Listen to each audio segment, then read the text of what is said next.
ja siis tuleb üks hetk, kus süda enam ei küsi, miks see kõik juhtus.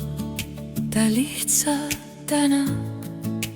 tänab selle valu eest, mis avas ukse, tänab selle muusika eest, mis äratus vaikuse sees midagi eravat, sest nüüd ma näen selgemalt kui kunagi varem.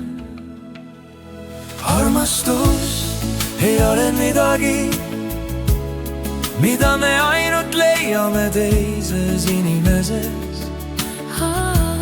armastus on midagi, mis sünnib meis endis ja ootab,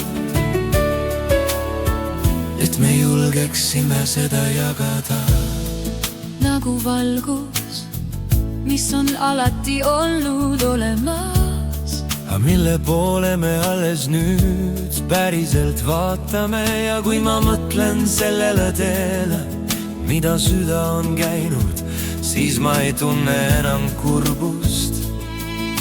ma tunnen tänulikkust, sest iga igatsus, iga vaikne öö, iga küsimus, mida ma olen endalt küsinud, on viidud mind lähemale sellele armastusele, mis ei kustu.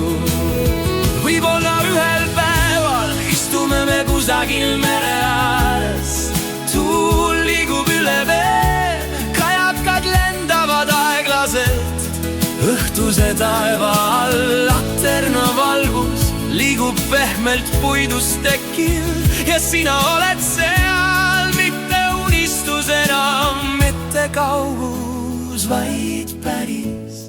me ei räägi palju, me lihtsalt oleme. ja selles lihtsas hetkes on rohkem elu kui 1000 sõnas, sest tõeline armastus ei vaja tõestamist. tal on nagu meri, sügav, rahulik, lõputu ja kui lapsed jooksevad naerdes läbi õhtuvalguse, siis ma tean, et kõik need aastad, kõik need teed ja kõik need ootamised ei olnud asjata. Need õpetasid sõnalt armastama sügavamalt ja kui öö lõpuks langeb ja tähed süttivad nagu vaiksed laternad taevas, siis ma sosistan endale ühe lihtsa töö. armastus ei ole midagi, mida me omame. armastus on see, kes me tegelikult oleme ja kui me julgeme seda jagada, siis leiab ta alati tee kodu juurde.